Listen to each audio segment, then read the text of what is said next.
ng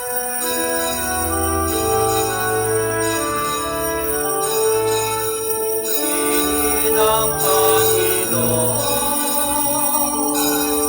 umawit ng kagalakan,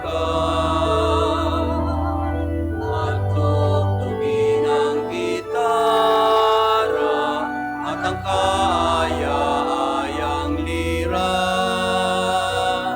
Ipanin niyo ang trompeta.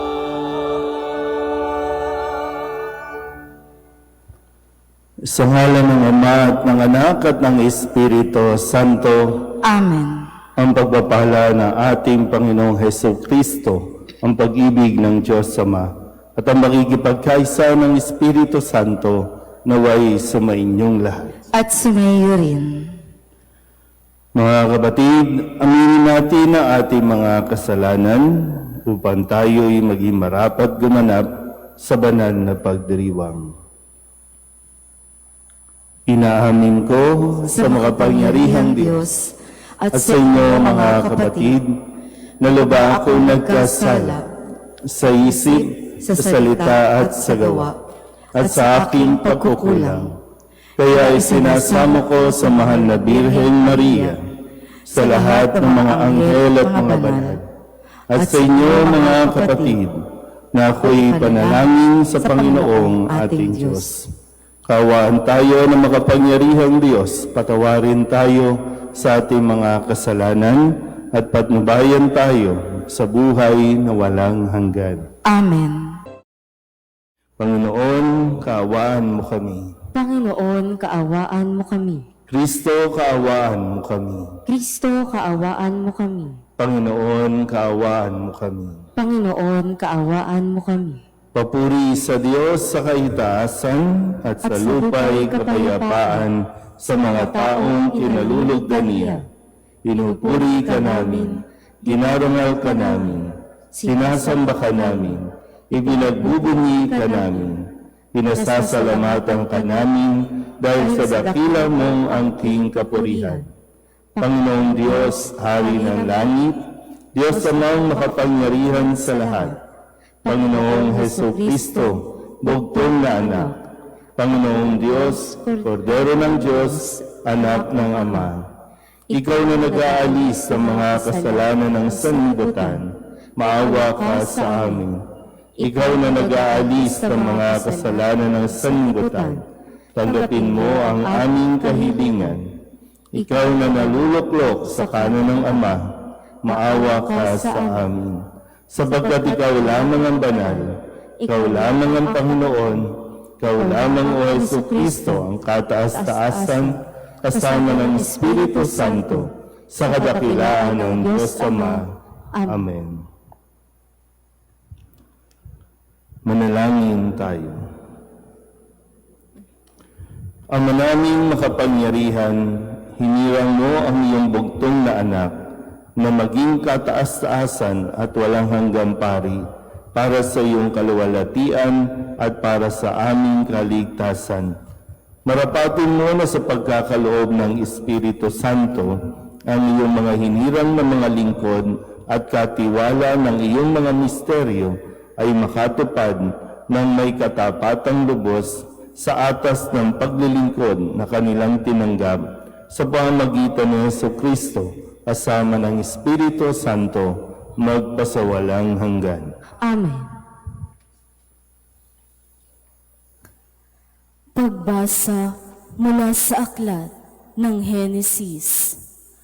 Noong mga araw na iyon, pagsapit nila sa dakong itinuro ng Diyos, gumawa ng dambana si Abraham. Inaayos niya sa ibabaw nito ang panggatong at inihiga si Isaac matapos gapusin. Nang saksakin na niya ang bata, tinawag siya ng anghel ng Panginoon at mula sa langit ay sinabi, Abraham, Abraham, huwag mong patayin ang bata, huwag mo siyang saktan. Naipakita mo ng handa kang sumunod sa Diyos, sapagkat hindi mo ipinagkait sa Kanya ang kaisa-isa at pinakamamahal mong anak. Paglingon niya'y may nakita siyang isang lalaking tupa na ang mga sungay ay napasabit sa mga sanga ng kahoy. Ito ang kinuha ni Abraham at inihandog kapalit ng kanyang anak. Ang lugar na iyo'y tinawag ni Abraham na ang Panginoon ang nagkakaloob. At mapaghanggang ngayon, sinasabi ng mga tao, sa bundok ng Panginoon ay may nakalaan. Mula sa langit, nagsalitang muli kay Abraham ang anghel ng Panginoon. Wika nito, akong Panginoon ang nangangako sa iyo. Yamang hindi mo ipinagkait sa akin ang kaisa-isa mong anak, pagpapalain kita. Ang lahi mo'y magiging sindami ng bituin sa langit at ng buhangin sa dagat. Lulupigin nila ang mga lungsod ng kanilang mga kaaway sa pamamagitan ng iyong lahi. Pagpapalain ang lahat ng bansa sa daigdig, sapagkat ikaw ay tumalima sa akin. Ang salita ng Diyos. Salamat sa Diyos. Handa akong naririto upang sundin ang loob mo. Handa akong naririto upang sundin ang loob mo. Ang mga paghandog, pati mga hain at mga hayop na handang sunugin, hindi mo na ibig sa dambana dalhin, upang yaong salay iyong patawarin. Sa halip, ang iyong kaloob sa akin ay ang pandinig ko upang ikay dinggin. Handa akong naririto upang sundin ang loob mo. Kaya ako ang tugon ko, ako'y naririto. Nasa kautusan ang mga turo mo, ang nais kong sundi iyong kalooban, aking itatago sa puso ang aral. Handa akong naririto upang sundin ang loob mo. Ang pagliligtas mo'y aking inihayag, saan man magtipon ang iyong mga anak. Di ako titigil ng pagpapahayag. Handa akong naririto upang sundin ang loob mo. Silang lumalapit sa iyo'y dulutan ng ligaya't galak na walang kapantay. Bayaang sabihing ang poon ay dakila nang naghahangad maligtas na kusa. Handa akong naririto upang sundin ang loob mo.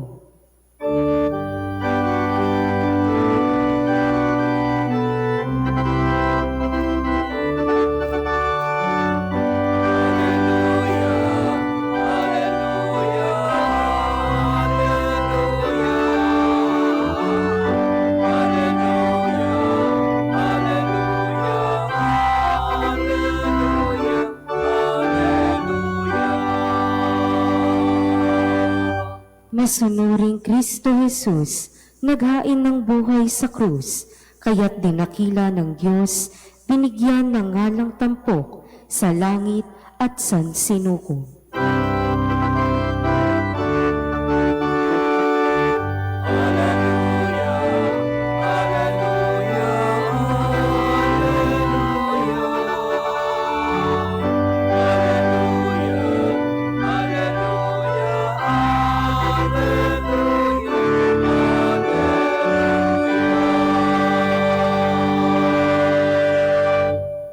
Sumainyo ang Panginoon. At sumayo rin, Ang mabuting balita ng Panginoon ayon kay San Mateo. papuri sa iyo, Panginoon. Noong panahong iyon, isinama sila ni Jesus sa isang lugar na tinatawag na Getsemani Sinabi niya sa kanyang mga alagad, "Dito muna kayo, mananalangin ako sa dako roon." Ngunit isinama niya si Pedro at ang dalawang anak na Zebedeo, at nagsimulang mabagabag at maghirap ang kanyang kalooban. Sinabi niya sa kanila, "Ang puso ko'y tigib ng hapis na halos ikamatay ko. Maghintay kayo rito at makipagpuyat sa akin." Pagkalayo ng kaunti, nagpatira pa siya at nanalangin, "Ama ko, kung maaari, ilayo mo sa akin ang kalis ng paghihirap na ito. Gayunman, huwag ang kalooban ko, kundi ang kalooban mo ang mangyari." Ang mabuting balita ng Panginoon. Pinupuri ka namin, Panginoong Hesukristo. Isang magandang umaga po sa inyong lahat. Ngayon po ay Huwebes at tuwing Huwebes pagkatapos po ng pagdiriwang ng linggo ng Pentecostes ay ipinagdiriwang ng simbahan o itinilaga ng simbahan sa ating liturhiya ang pagdiriwang ng kapistahan ng Panginoong Hesukristo, walang hanggan at dakilang pari. Na ayon din sa Salmo na siya ay katulad o inihambing kay Haring Melkisedek ng paring walang hanggan. At maganda po na sa atin narinig na pahayag sa unang pagbasa ang pagsubok na dinaanan ni Abraham na kung saan ay ang kanyang pananampalataya bilang na may pakita sa pagsunod ay kanya pong naipakita o nalampasan ng hingin sa kanya yung pinakamahalaga sa kanya at yan yung isang anak na si Isaac. Pero hindi naman din nabigo ang Panginoon kay Abraham dahil siya ay naging masunurin kahit na napakahirap at napakasakit na i-give up o ialisin sa kanya ang kanyang anak. Pero hindi naman po ito basta lang gusto ng Panginoon na siya ay mahirapan, kundi pinapakita na kayang sundin at dapat tayong sumunod kahit napakahirap. Kaya matapos yon, siya ay nakatanggap ng higit pang biyaya, hindi lang isa, kundi siya nga ay naging ama ng napakaraming lahi. At ganoon din sa ating Ebanghelyo, ang ating Panginoong Hesukristo ay naging masunurin hanggang sa kamatayan sa krus. Narinig natin sa kwento kung gaano din siya nahirapan sa kanyang pananalangin, ay talagang mararamdaman mo yung hirap na kanyang pinagdadaanan. Pero ganun pa man, ang nasabi niya, "Ang kalooban mo ang aking susundin." Kung, sabi nang naman niya, kung iyong nanaisin, wag na itong mangyari. Pero para bang kung siya lang, kung siya lang, sana wag na. Pero dahil nga binibigyan diin yung pagsunod sa kagustuhan ng Diyos, kung kaya't siya ay sumang-ayon. At kung maalala niyo po, ang naging dahilan ng pagpasok ng kasalanan at kamatayan ng tao ay dahil sa pagsuway ng unang tao. Dahil sa pagsuway ng demonyo sa kagustuhan at kalooban ng Diyos, kaya pumasok ang kasalanan. Pero dito po, dahil nga ito ay pagdiriwang din ng ating Panginoong Hesukristo bilang walang hanggan at dakilang pari, ang isang matingkad din na paalala, lalo na sa aming mga pari, na hindi lang kami, kumbaga, wag maiwan sa trabaho lang, wag maiwan sa gawain o yung function. Kasi ang pinakaunang dapat naming matutunan kay Kristo bilang walang hanggan at dakilang pari ay yung siya ay nagkakaroon ng pananalangin. No, mahalaga sa aming mga pari yung magkaroon ng panahon para sa pagdarasal. Kaya nawa, bagamat tayo po ay nagsisikap na magkaroon ng mga spiritual activities sa ating simbahan, pero yun nga po, maganda rin na mapaalalahanan kami na hindi dapat pabayaan, hindi dapat mawala sa amin yung pananalangin. Tutusin, ito ang pinakamahalaga na dapat naming gawin, yung manalangin sa simula, habang at pagkatapos ng aming pong paglilingkod. Ito yung ministry ng isang pari, ang magdasal.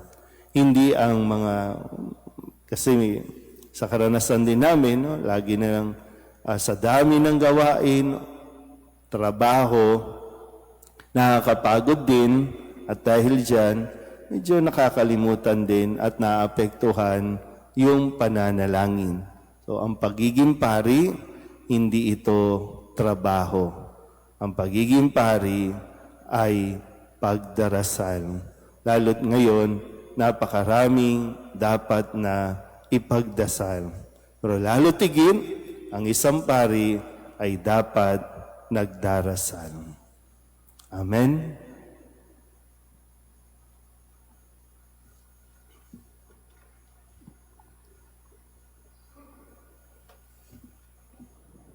Hilingin natin sa ating Diyos na buksan ang ating mga mata upang makasunod tayo sa Kanya ng buong puso. Ang ating pong itutugon, Panginoon, dinggin mo ang aming panalangin. Panginoon, dinggin mo ang aming panalangin. Ang ating simbahan naway maging tanglaw ng liwanag na nagpapahayag ng mensahe ni Kristo sa lahat ng tao. Manalangin tayo sa Panginoon. Panginoon, dinggin mo ang aming panalangin. Bilang gawain ng kabutihang loob, naway lagi nating kalingain ang mga itinakwil, tinanggihan at hindi minamahal sa ating lipunan. Manalangin tayo sa Panginoon. Panginoon, dinggin mo ang aming panalangin. Katulad ni Bartimeo, tayo naway magkaroon ng matatag na pananalig kay Jesus at sumunod sa Kanya sa daan ng buhay. Manalangin tayo sa Panginoon. Panginoon, dinggin mo ang aming panalangin. Ang mga may sakit at mga nagdurusa, naway magkaroon ng lakas ng loob na maiugnay ang kanilang mga dinaranas sa mga paghihirap ni Kristo upang makihati sila sa Kanyang kaluwalhatian. Manalangin tayo sa Panginoon. Panginoon, dinggin mo ang aming panalangin. Upang mamayani ang kapayapaan sa gitnang silangan at sa buong mundo, at ipag-adyanawa ang sangkatauhan sa karahasan, kasakiman at pang-aabuso ng kapangyarihan na nagdudulot ng paghihirap at kamatayan sa marami. Manalangin tayo sa Panginoon. Panginoon, dinggin mo ang aming panalangin. Upang ang lahat ng mga nagdurusa dahil sa kalupitan ng digmaan ay daglian ng makaranas ng kapayapaan at mabuhay ng may kapanatagan at kalayaan. Manalangin tayo sa Panginoon. Panginoon, dinggin mo ang aming panalangin. Ang mga pumanaw nating mga kamag-anak at mga kaibigan naway humimlay sa makalangit na kapayapaan ng Diyos. Manalangin tayo sa Panginoon. Panginoon, dinggin mo ang aming panalangin. Dalugin natin sa Panginoon ang ating mga personal na kahilingan at mga panalangin para sa ating mga pamilya, kasama din ang mga kahilingan ng mga nanonood sa online. Lahat ng mga misang pasasalamat, special na intensyon, agarang paggaling ng mga may sakit, tang lahat ng mga kaluluwa na inihiling na ipagdasal sa misang ito.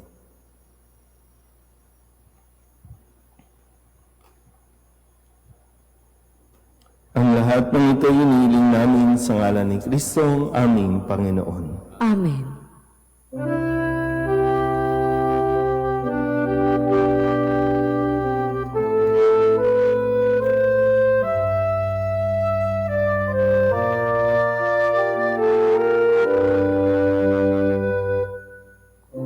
Kunin at tanggapin ang alay na ito, mga biyayang nagmula sa pagpapala mo.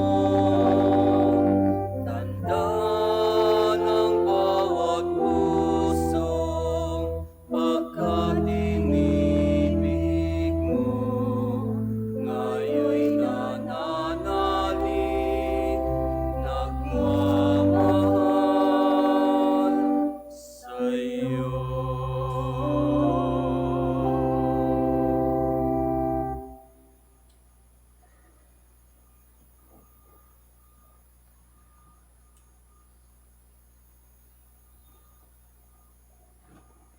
Manalangin kayo mga kabatid upang paghain natin ay kalugdan ng Diyos amang makapangyarihan.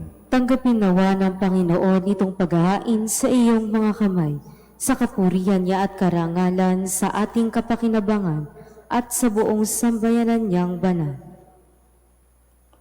Ama naming lumikha, ang aming tagapamagitan sa Jesucristo ay siya nawang tumulong sa amin upang maging kalugod-lugod sa iyo ang aming mga handog na ito, at kami naway gawin mong kalugod-lugod na hain sa iyo sa pamamagitan ni Jesucristo kasama ng Espiritu Santo magpasawalang hanggan. Amen. Sumainyo ang Panginoon. At sumayo rin, Itaas sa Diyos ang inyong puso at diwa. itinaas na namin sa Panginoon. Pasalamatan natin ang Panginoong ating Diyos. Marapat na siya ay pasalamatan. Ama naming makapangyarihan, tunay ngang marapat na ikaw ay aming pasalamatan sa pamamagitan ni Jesucristo na aming Panginoon. Sa paglukob ng Espiritu Santo, ang iyong anak ay naging lingkod mo upang maihain ang bagong tipang walang hanggan at ang pagganap nito'y mapasa iyong sambayanan. Itinatampok niya kaming sambayanan mo upang kaming makapaglingkod sa iyo. Ipinamanan niya ang kanyang ginampanan sa mga hinirang at pinatungan ng mga kamay. Sa pagsasalo sa huling hapunan, ang paghahain ng anak mong muling nabuhay ay pinangunguluhan ng mga hinirang para magmalasakit sa iyong angkang dinudulutan ng salita mo't pagkaing bumubuhay. Kaya kaisa ng mga anghel na nagsisiawit ng papuri sa iyo na walang humpay sa kalangitan, kami nagbubunyi sa iyong kadakilaan.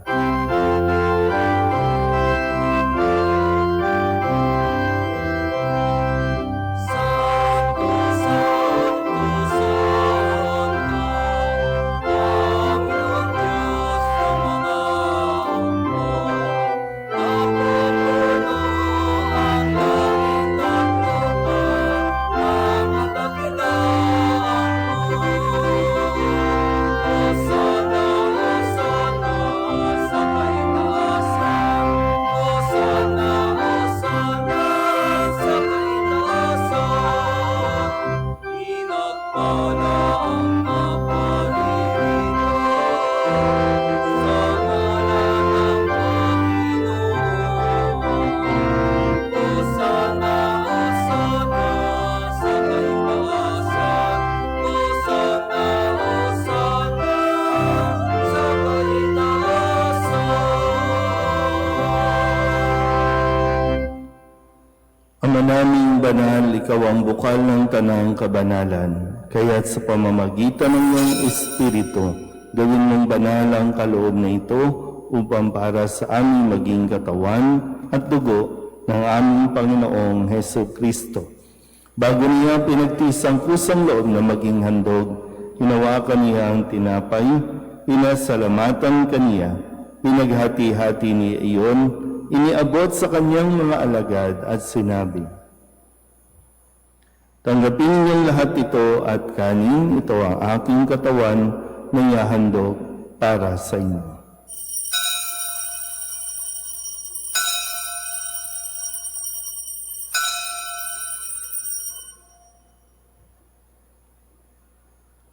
Gayun din naman nang matapos ang hapunan, nawa kaniyang kalis, muli kaniyang pinasalamatan, iniabot niya ang kalis sa kanyang mga alagad at sinabi, tanggapin ninyong lahat ito at inumin. Ito ang kalis ng aking dugo, ng bago at walang hanggang tipan. Ang aking dugo na ibubuhos para sa inyo at para sa lahat sa ikapagpapatawad ng mga kasalanan. Gawin ninyo ito sa pag-alaala sa akin.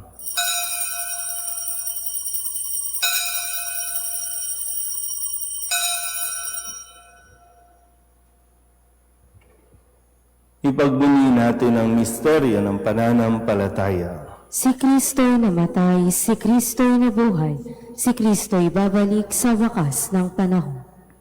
Ama, ginagawa namin ngayon ang pag-alaala sa pagkamatay at muling pagkabuhay ng iyong anak. Kaya tiniaalay namin sa iyo ang tinapay na nagbibigay buhay at ang kalis na nagkakaloob ng kaligtasan.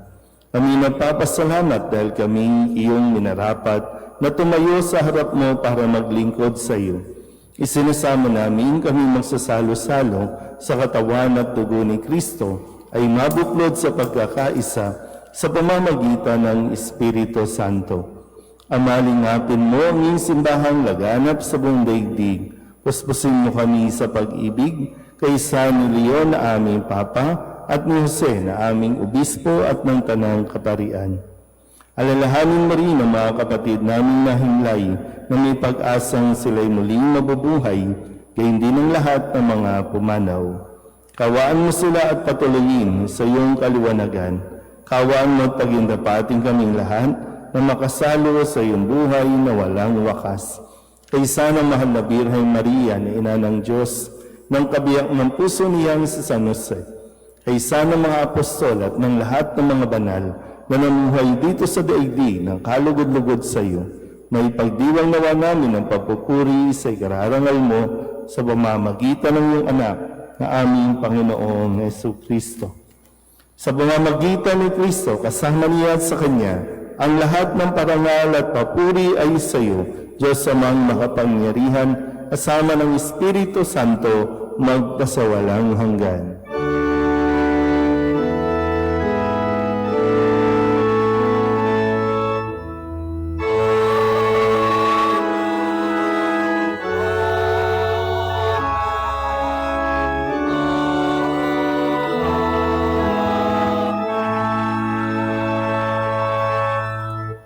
Sa tagabili naman nakagagaling na utos at turo ng Jesus sa Panginoon natin at Diyos, ipahayag natin ang lakas loob.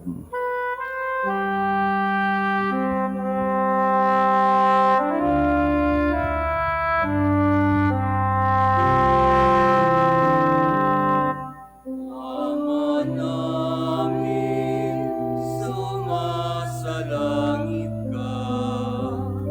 Sambahin ang ngalan mo. Mapasa amin ang kaharian mo. Sundin ang loob mo dito sa lupa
Manalangin kami iadya sa lahat ng masama, pagkalooban ng kapayapaan araw-araw, iligtas sa kasalanan at ilayo sa lahat ng kapahamakan, samantalang aming pinananabikan ang dakilang araw ng pagpapahayag ng tagapagligtas namin sa Yesu Kristo. Sapagkat iyo ang kaharian at ang kapangyarihan at ang kapurihan magpakailanman. Amen.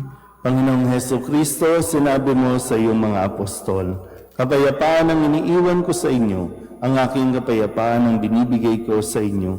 Tunghayan mo ang aming pananampalataya at huwag ang aming mga pagkakasala.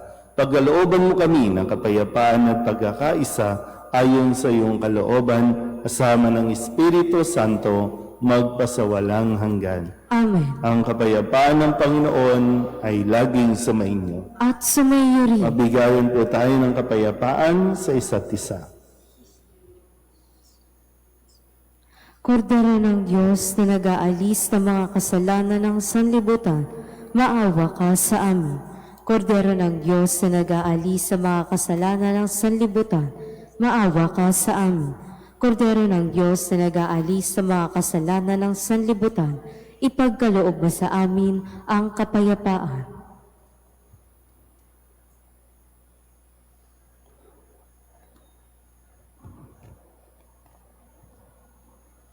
Ito ang kordero ng Diyos.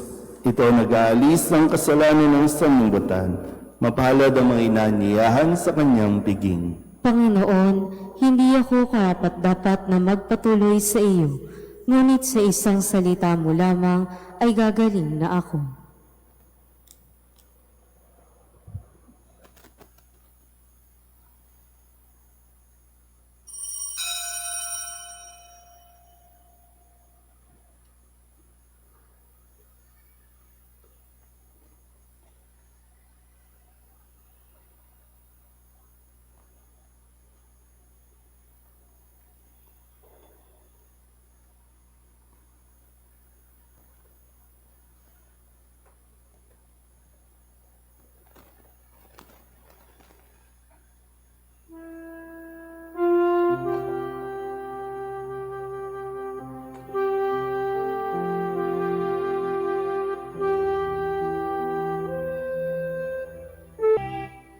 Magsiluhod po ang lahat para sa panalangin kay San Jose. Abang tagapangalaga ng tagapagligtas, kabiyak na puso ng mahal na Birheng Maria, sa iyo ipinagkatiwala ng Diyos ang kaisa-isa niyang anak. Sa iyo nagtiwala si Maria. Sa piling mo, si Kristo'y naging tao. Maging ama ka rin sa amin, pinagpalang Jose, at gabayan mo kami sa landas ng buhay. Ihingi mo kami ng biyaya, awa at tapang, at ipagtanggol kami sa lahat ng masama. Amen. Magsitayo na po ang lahat.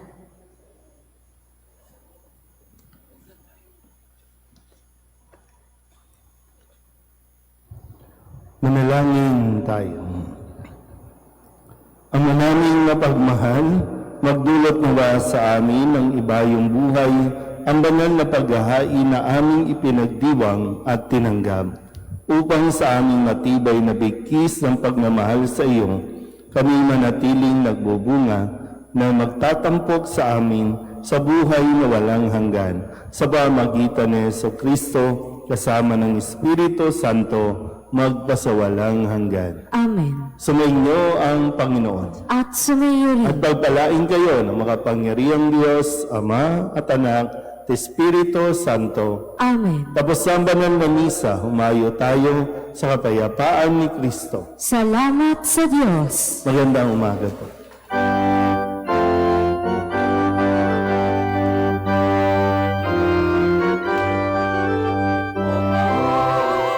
San Jose, pinakasing ibig, tambulan ng lakas, noong pananagin, kami pa'y matatag sa mga